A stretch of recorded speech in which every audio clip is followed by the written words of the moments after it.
Faith can give you peace, but it can also imprison you.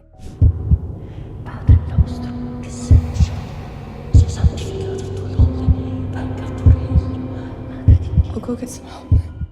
Immaculate, a 2024 film, is a psychological horror thriller about devotion twisted into obsession, hope turned into control, and a woman trapped in a holy place that hides something deeply unholy. This is not a story about religion. It's a story about fear, power, and the horrifying things people do when they believe they're right. Let's break it all down. Sorella Cecilia, vieni con me. The film opens with Cecilia, played by Sweeney, arriving at a remote convent in the Italian countryside.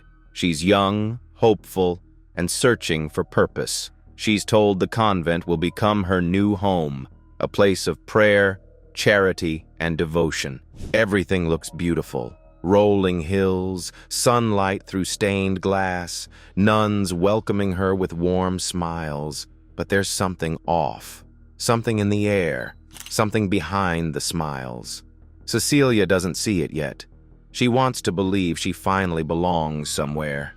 Life at the convent is strict, but calm. Cecilia adjusts to the rituals, morning prayers, silent meals, cleaning, sewing, tending to the elderly. She tries to fit in, tries to be worthy, but she begins noticing strange details, tiny red flags that don't fit the peaceful image of the convent. A nun with scars along her wrists, a locked wing no one is allowed to enter, whispers that stop the moment Cecilia walks by, and the oldest nun, Sister Isabel, watches her with a gaze that feels less like love and more like judgment. It's subtle, but unease has a way of growing quietly. One morning, Cecilia's world shatters. She collapses during prayer. The sisters rush her to the infirmary. The doctor comes out pale, quiet, trembling. The Mother Superior takes Cecilia's hands and says words nobody is prepared for. "You are pregnant." Cecilia is stunned, furious, terrified. She insists it's impossible. She has never been with anyone. The nuns don't doubt her. In fact, they celebrate her. They whisper, "Miracle, chosen, immaculate." But this miracle feels like a cage tightening around her. The convent's attitude shifts overnight. Cecilia is no longer just a young woman. She's an object, a holy vessel. They move her to a private room. They insist she rest, that she shouldn't strain herself. Smiles turn stiff.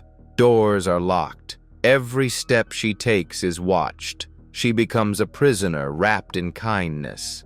Cecilia begins noticing even darker details now. A nun in the infirmary sobbing hysterically.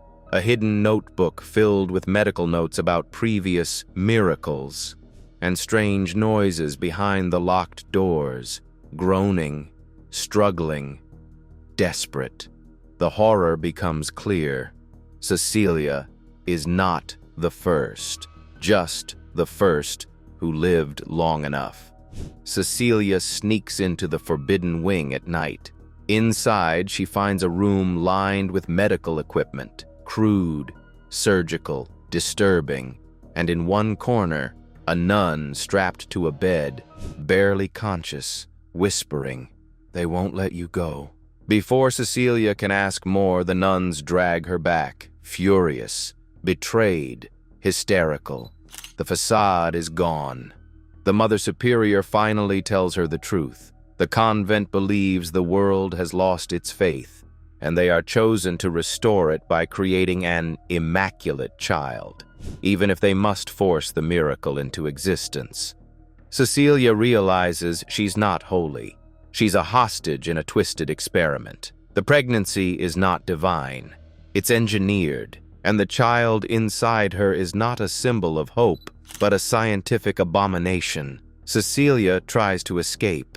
They catch her. They inject her with sedatives, strap her to a bed, and recite prayers while she screams into the void.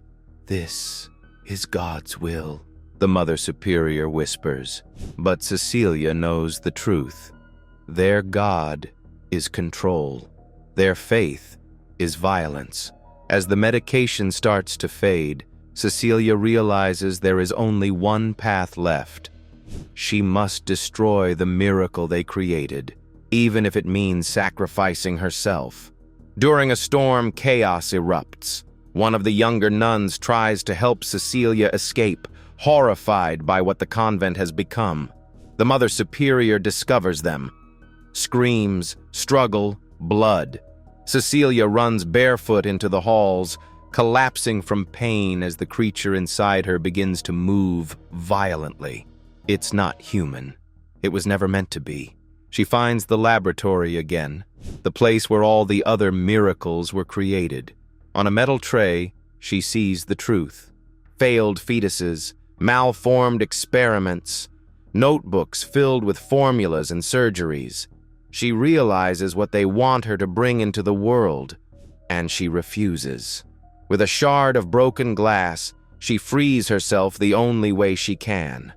The nuns rush in too late. Cecilia collapses in a pool of blood, but she finally wins. Her final act is not surrender, but rebellion. Immaculate is not a movie about religion. It's a movie about control, blind devotion, and the violence people justify in the name of belief. Themes include the weaponization of faith, the control of women's bodies, the danger of isolated systems of power, the illusion of holiness, hiding cruelty, the fight for bodily autonomy.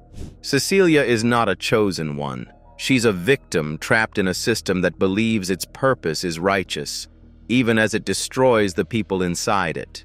Her death is tragic, but also victorious. She refuses to be consumed. She refuses to become their symbol. She dies on her own terms. The one choice they couldn't take from her. Immaculate is disturbing, emotional, and painfully relevant. It asks one simple question: what happens when belief becomes obsession? And its answer is terrifying. Thanks for watching the Pulse movie. Subscribe for more psychological thrillers, horror breakdowns, and cinematic deep dives, explained one heartbeat at a time.